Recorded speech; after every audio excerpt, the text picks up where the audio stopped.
ఏయ్ తిక్క తిక్కగున్నదా ముసలోడా? నేను ముచ్చట అడిగితే నోట్లో గులుగుతున్నావేంది? ఏం లేదు పిల్ల, గాడో కాడ మంచి సంబంధం ఉన్నది, నీకు పెళ్లి చేద్దామంటే ఆ పెళ్లి సంబంధం మంచిగుంటుందారా శంకరి, ఫోన్ చేసి అరుచుకోనంటే వాడు అరుచుకుంటాడు. పిల్లగానికి ఏం ఆతిపాత్తులు ఉన్నాయి, పిల్లగాడు ఏం చేస్తాడు అని.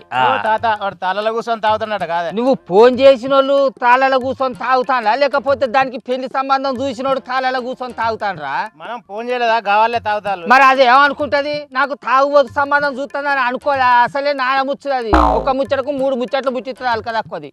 నీ అలక తక్కువని మరి అట్లా చెప్పవారా? మనం పిలిచిన తాళాల కూర్చొని తాగుతానని చెప్పవా? అయ్యా పెద్ద మనిషి, నువ్వు చూసే సంబంధం వద్దు, నాకు ఇప్పుడే పెళ్ళొద్దు. కానీ ఇంతకు మీరు ఎవరి ఫోన్లు చేస్తారో అది చెప్పుండ్రి. అమ్మ నోళ్ళు ఉన్న కారు పాచి పెద్ద మనుషులు నలుగురం పోయి కేసీఆర్ సార్ని కలిసి ఓ ముచ్చట మాట్లాడి వచ్చేది ఉన్నది. అందుకే వాళ్ళకి ఫోన్ చేయరా అంటే ఫోన్ చేస్తాను వాడికి. అంతే. ఏంది కేసీఆర్ సార్ని కలిసి మాట్లాడేది ఉన్నదా? ఆ ముచ్చటేందో ముందు నాకు చెప్పుండ్రి.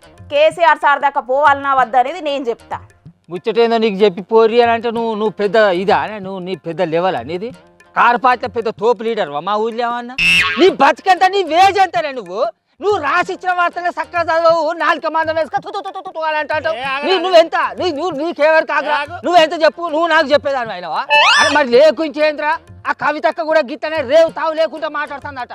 ఏ లీడర్ని పడితే ఆ లీడర్ని విమర్శిస్తుందట. మరి మన స్థాయి ఏంది, మన కథ ఏంది? ఓ మనిషిని మాట్లాడేటప్పుడు మరి మనం ఎత్తుండాలి, మన పరపతి ఏంది, మన కథ ఏంది అని చూసుకోరా? ఇది కూడా అట్లా మాట్లాడతారు, ఆమె కూడా అట్లా మాట్లాడతారు. అసలు వీళ్ళ కథ ఏంది అన్నట్టు? మీ లెక్కేంది, మీ కథ ఏంది చెప్పు, నాకు చెప్పు.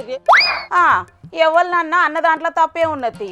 మరి వాళ్ళ మాటల వెనుక మర్రున్న మర్మం ఏందో మనసులో ఎవరో అర్థమే అవుతలేదు. మర్మం ఏమి లేదు, మనసులే ఉన్నారట.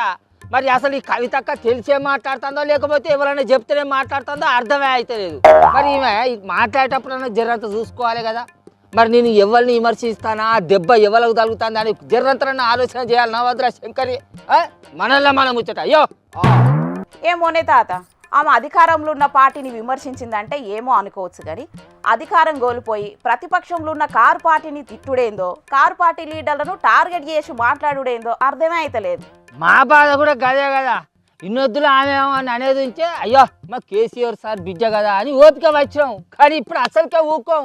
అరే అది కాదు పిల్ల, ఆమెకు వాళ్ళ నాయనతో ఏమైనా కిరికిరి ఉంటే వాళ్ళ నాయన దగ్గర పోయి కూర్చొని మాట్లాడుకోవాలి. వాళ్ళ అన్నతోటి ఏమైనా గిలగిలి ఉండేది ఉంటే వాళ్ళ నాయన దగ్గరికి వాళ్ళ అన్నని పిలిపించి, నాయనా ఇగో అన్న కేటీఆర్ గిట్లా అంటాండి, ఇది పద్ధతేనా అని మాట్లాడుకోవాలి.